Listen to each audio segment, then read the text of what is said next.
Delegado João Paulo, Cachoeirinha está há pelo menos 2 anos parada pela política. A gente observa grupos políticos, econômicos e facções, inclusive, operando para tomar a prefeitura de assalto.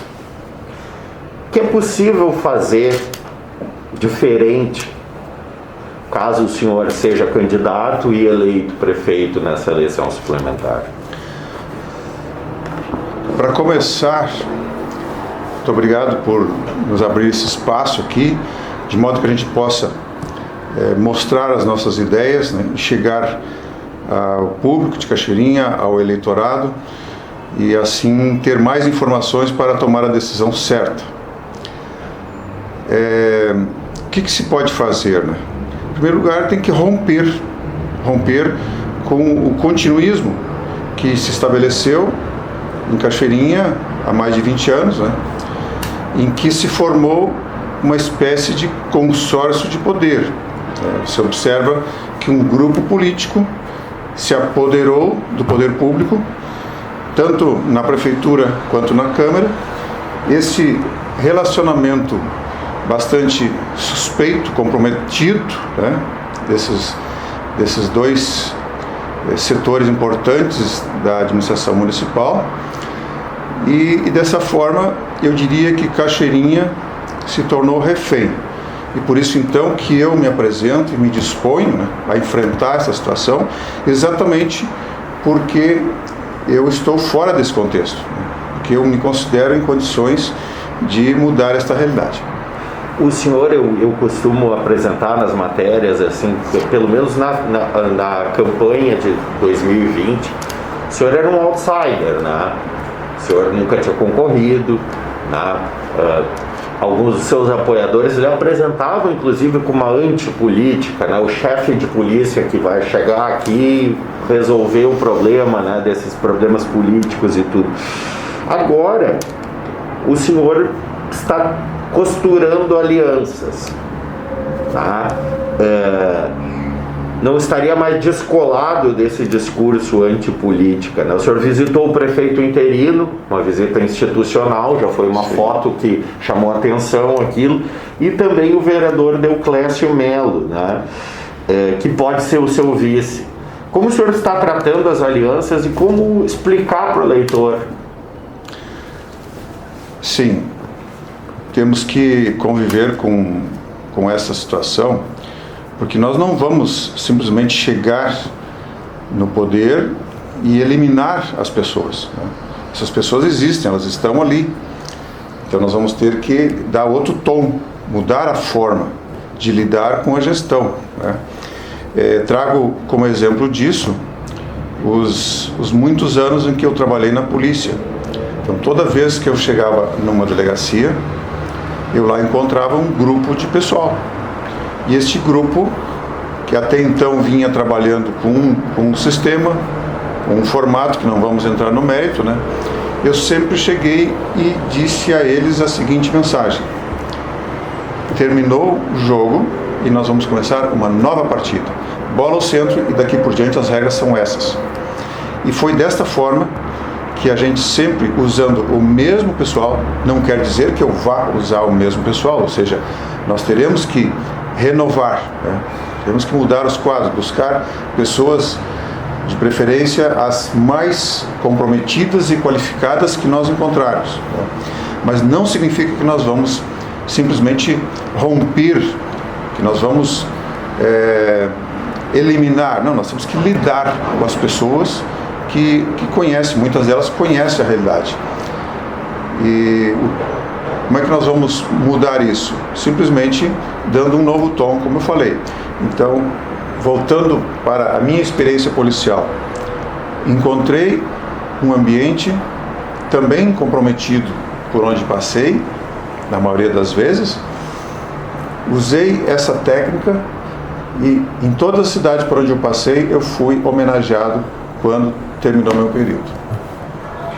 E essa composição com o vereador Deoclésio, que é um vereador veterano em Cachoeirinha, um vereador bom de voto, né? Um vereador que é da Zona Norte, né? Ali onde também outras candidaturas como o Dr. Rubinho, né? Tem um reduto eleitoral ali, seria um vereador importante, vamos dizer assim, eleitoralmente para o senhor, mas ele ajudou a livrar o MIC, por exemplo, de alguns problemas na Câmara, impeachment. Como o senhor consegue convencer os seus e o seu eleitorado dessa aliança? Bom, esta possibilidade, primeiro eu devo fazer um parênteses, né, porque nós estamos conversando com vários segmentos, não apenas com o vereador Dioclésio. O que acontece que o vereador Dioclésio, ele e o grupo que o apoia, estão querendo estar conosco por convicção deles, né? Eles enxergam na parceria conosco a melhor alternativa. Então nós temos que saber valorizar isso. Não significa que será ele, nem significa que nós estejamos conversando só com ele.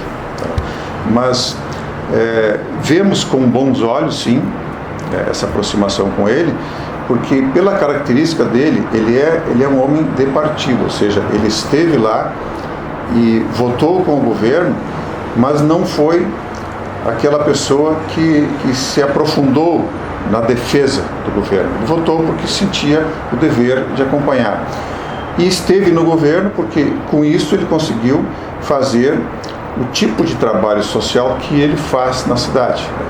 E nós sabemos que nós precisamos ter esta visão também de que o trabalho social é necessário. Nós não podemos olhar como governo para apenas uma camada da sociedade, né?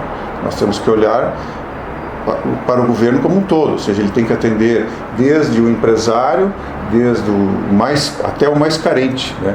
De modo que ele, juntando a visão dele, a experiência dele com a nossa, poderemos, com certeza, se acontecer essa coligação, fazer um bom trabalho em favor de Cachoeirinha. Delegado João Paulo, como o senhor projeta, no caso de eleito, a relação com a Câmara? Ao menos para mim me parece que os prefeitos são feitos reféns pela Câmara de Cachoeirinha, pelos vereadores, é uma coisa já histórica no município. Essa eu acho que é a questão mais delicada desse contexto, né? Exatamente ter uma relação de respeito às instituições, né? O Poder Executivo tem que respeitar o Legislativo e vice-versa, sem que isso crie um comprometimento de tal modo a tornar o prefeito refém, né? Então, o que a gente tem observado é que tem havido uma moeda de troca, né? E nós não pretendemos usar essa moeda de troca. Nós vamos sim conversar com o Legislativo, e eu até talvez seja um pouco sonhador, né? Mas eu acho que a gente, quando quer chegar a alguma coisa, a gente sempre tem que sonhar com aquilo antes, né? Então, eu acredito nas boas intenções das pessoas, porque quando um jogo, e eu falei antes em jogo, quando um jogo está sendo jogado com determinadas regras, todos vão usar aquelas regras. No momento que nós mudarmos as regras, e para isso a sociedade que vai nos dar, né, a condição de mudar essa regra, ou seja, se nos botar no poder sabendo que nós vamos chegar lá e mudar as regras. Não vamos mudar regras que não sejam democráticas, né, que não sejam republicanas, mas que sejam transparentes, né, que não se faça negociações comprometedoras, né? Eu entendo que se o Executivo precisa que um projeto seja aprovado, é porque esse projeto seja do interesse da sociedade. E então, se lá na Câmara nós encontrarmos uma maioria de vereadores que não queiram que esse projeto, que seja do interesse da sociedade, seja aprovado, eles é que vão arcar com o ônus disso, e não o Executivo, ou seja, nós vamos ter como mostrar isso. Então, por isso que eu acho que da maneira mais transparente e mais clara, mais honesta possível, nós vamos poder ter um relacionamento respeitoso e, ao mesmo tempo, proveitoso em favor do nosso município. Existem questões em Cachoeirinha assim que em matéria de gestão são básicas, né, em quem assume uma prefeitura. Cachoeirinha ainda não consegue ter uma folha de pagamento que respeite a lei fiscal, porque agora, com o reajuste do funcionalismo e dos políticos, que houve aumento para prefeito, vereadores, secretários, ultrapassou a lei fiscal. Então, tem financiamento que a Câmara aprovou de 80 milhões, né? Isso poderia mudar a cidade, mas esse financiamento depende de ter as certidões. Como o senhor está projetando isso daqui a pouco, ao invés de oferecer CCs, como a gente ouve muito em campanha eleitoral, vai ter que se avisar que tem que cortar.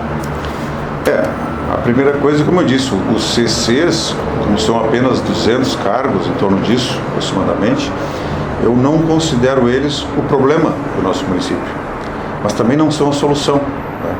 Então não significa que nós vamos nos pautar pela contratação ou não de CCs para resolver o problema do município, mas passaria certamente por um processo de realismo, né? Nós temos que enxugar tudo que seja possível enxugar em termos de gastos supérfluos.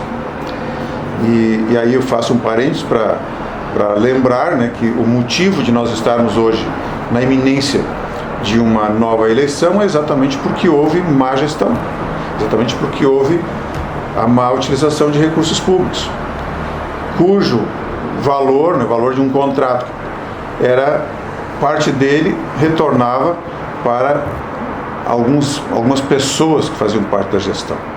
Então, significa que esse contrato poderia ter sido feito por um valor bem menor, né? Então, são essas coisas que nós teremos que fazer. Revisar os contratos, né? Revisar, enfim, tudo que é despesa, tudo que a prefeitura paga, nós temos que ver se realmente aquilo é devido, né? Se não cabe ali um ajuste, um enxugamento. Então, isso é uma forma. E a outra forma, que também se observa, que Cachoeirinha vem decaindo na sua receita. Ela vem caindo. Hoje é o 17º município em arrecadação de recursos de tributos estaduais, mas já foi bem melhor, já esteve entre os 10 do estado, né? E então nós vamos ver que erro que está acontecendo na condução dessa política econômica que não está atraindo, ou melhor, até afastando empresas do município. Vamos ver também a questão da facilitação dos pagamentos e das receitas. A gente percebe, e eu próprio senti isso há poucos dias, quando fui pagar um tributo IPTU, que todos nós temos que pagar, que tu não encontra facilidade, pelo contrário, tu encontra dificuldade. Mesmo quando o município é credor, tu tem dificuldade para receber. Então eu acredito que eliminando essas barreiras, criando facilidade, procurando aproximar o prestador de serviço, no caso, a administração municipal, com o administrado, contribuinte, a gente vai conseguir fazer esta relação melhor. Consequentemente, ter uma receita melhor. Então, diminuindo despesas, aumentando receitas. E com relação, e é bom que se esclareça isso, Martinelli, que o servidor público, e eu sou um servidor público de carreira, então ele ingressou no quadro onde ele tem ali uma expectativa, né? Há ali um plano de carreira, ele foi atraído com base nesse plano. Então eu não posso considerar que o servidor público seja o culpado disso. Ele, na maioria das vezes, ele está sendo usado também, ou até sendo vítima desse problema todo. O que nós temos que fazer? Valorizar mais o servidor público. Não necessariamente dando a ele um aumento, porque isso é regido por leis, é regido também pela própria arrecadação, né? pelo comportamento, né, da arrecadação.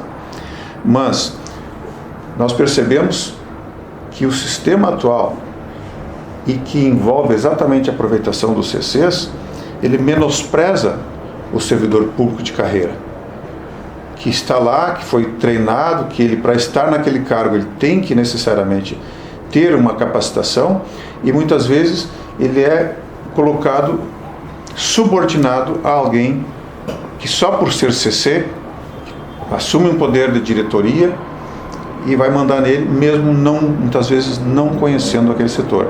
Então isso são coisas assim bastante simples de fazer, mas que precisa determinação, precisa ter vontade de fazer, porque isso vai fazer a diferença. Delegado João Paulo, já no seu nome político, vamos dizer assim, está delegado João Paulo.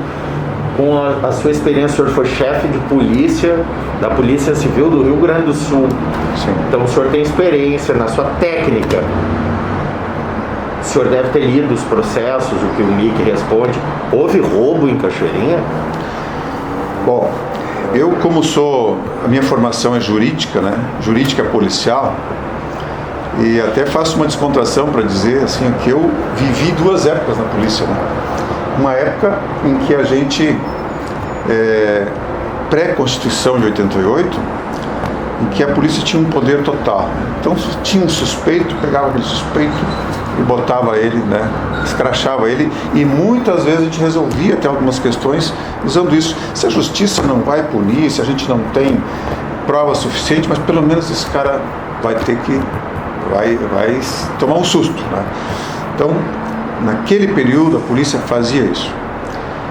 De 88 para cá, com a nossa famosa Constituição Cidadã, nós temos que ter muito cuidado no colocar as palavras, especialmente quando estamos falando de adversários, né?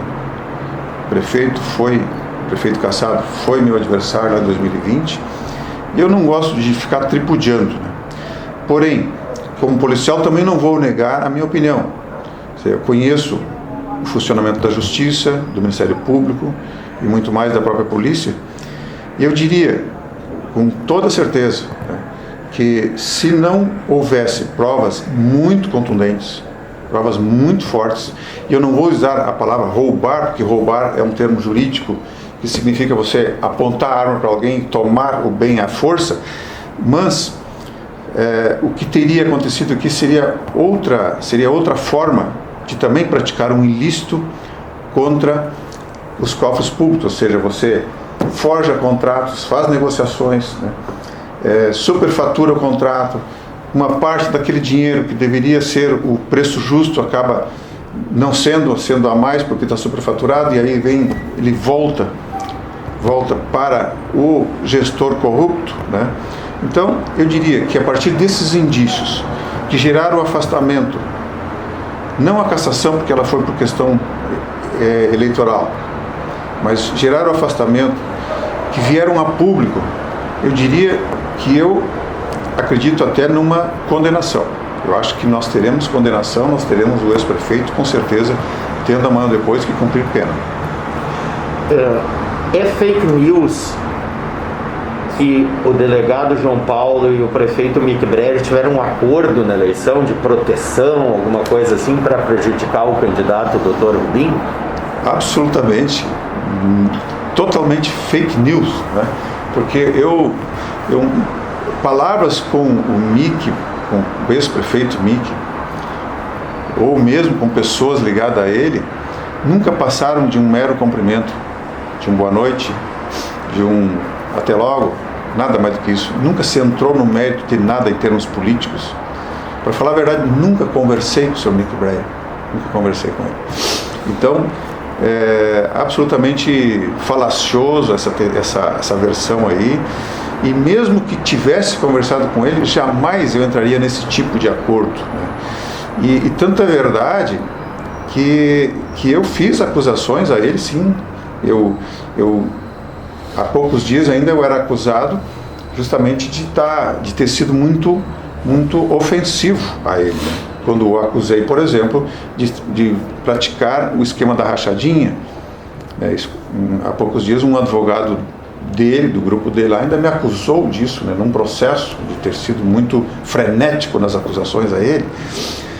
Também da parte dele, em relação à minha candidatura, houve uma agressividade muito grande, né? Ele iniciou uma obra, nosso comitê eleitoral era do outro lado da rua aqui. A partir do momento que iniciou a campanha, ele iniciou uma obra exatamente na frente do comitê e tornou a calçada um depósito de materiais para que as pessoas não pudessem passar ali, para que o comitê não fosse visto. Então foram uma série de coisas que aconteceram, partidas dele, né, que demonstram claramente que esse tipo de acordo, além de não ser possível, ele efetivamente não houve.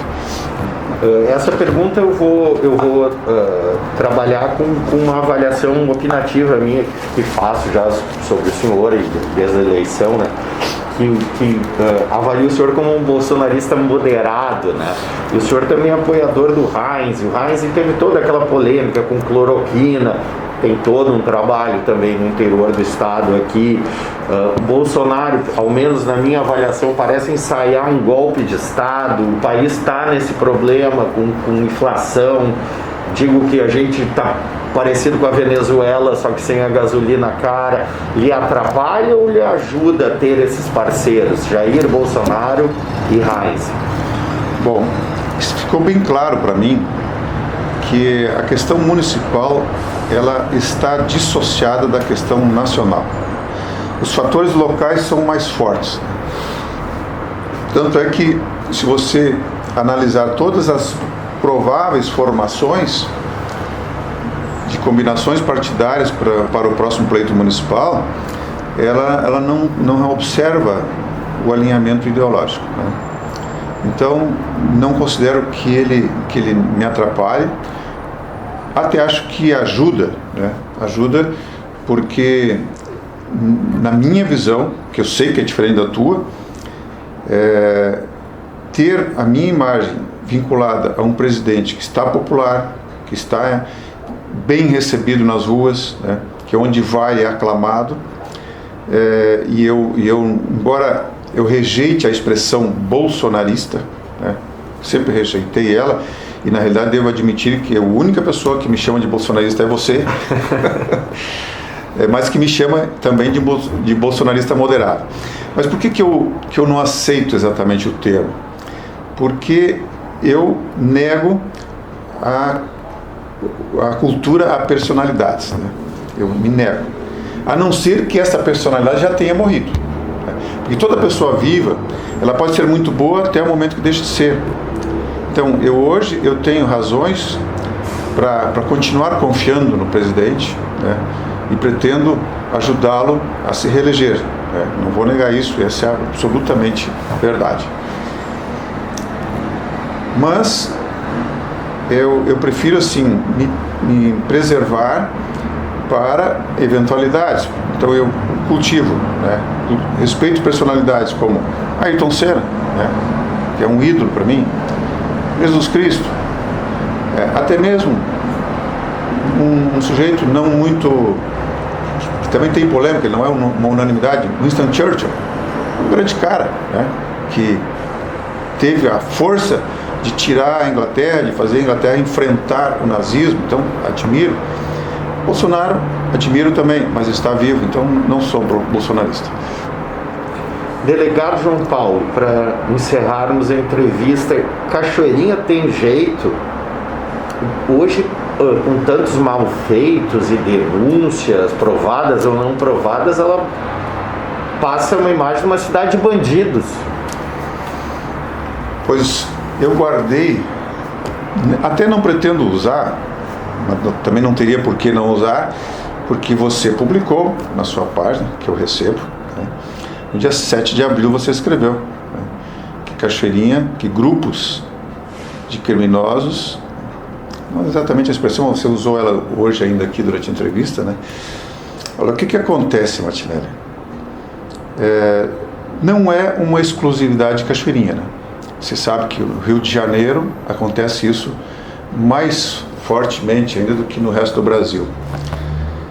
E só que eu considero assim que as coisas que acontecem no Rio de Janeiro se esparramam para o Brasil logo em seguida, né? E aquele fenômeno que começou há 20, 30 anos atrás no Rio de Janeiro está muito forte realmente em Cachoeirinha, né? Então nós temos aqui uma lamentável promiscuidade entre o crime organizado e o poder público. O que acontece? Por que acontece isso? Porque os grupos criminosos, eles procuram apoiar, escolhem um candidato e apoiam aquele candidato. E não raras vezes botam dinheiro, ajudam financeiramente.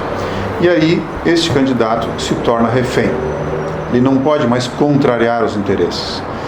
Então, lamentavelmente, Cachoeirinha está refém disso aí, né? Nós temos duas facções criminosas muito fortes em Cachoeirinha, e a minha determinação, a minha disposição, faço isso com risco pessoal, né?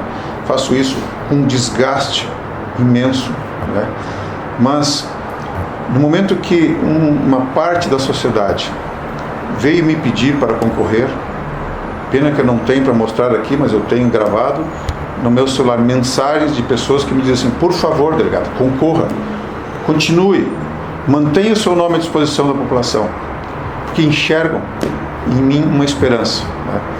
Então, o fato de eu trazer comigo o nome delegado significa muito, sim. Significa exatamente essa determinação de mudar isso. Porque se nós não mudarmos isso, vou te dizer isso, eu não sei se eu olho no olho da câmera ou se eu olho no teu olho, mas eu acho que eu estou falando com um cidadão. Está falando, né? com Cachoeirinha. Com Cachoeirinha. Se nós não mudarmos isso, isso vai continuar crescendo e vai chegar ao ponto, como aliás já acontece em alguns segmentos, né? Vai chegar ao ponto que nós vamos todos ficar reféns, não só os políticos. O cidadão vai ter que pagar pedágio para vender o gás, para receber água, para poder ir no mercado. O dono do mercado, hoje, se ele vende cigarro, ele já é obrigado a vender cigarro contrabandeado, né? Ele não tem mais a opção de vender com cigarro quente. E assim, só para citar um exemplo, então, isso é uma necessidade. E é claro que eu não vou enfrentar isso sozinho. Eu conto com a parcela da sociedade que quer essa mudança. Nós não vamos vencer isso sozinho, mas nós temos sentido a força, temos sentido o apoio, e é por isso que mantemos, digamos assim, a determinação de continuar com esse propósito de assumir a Prefeitura de Cachoeirinha.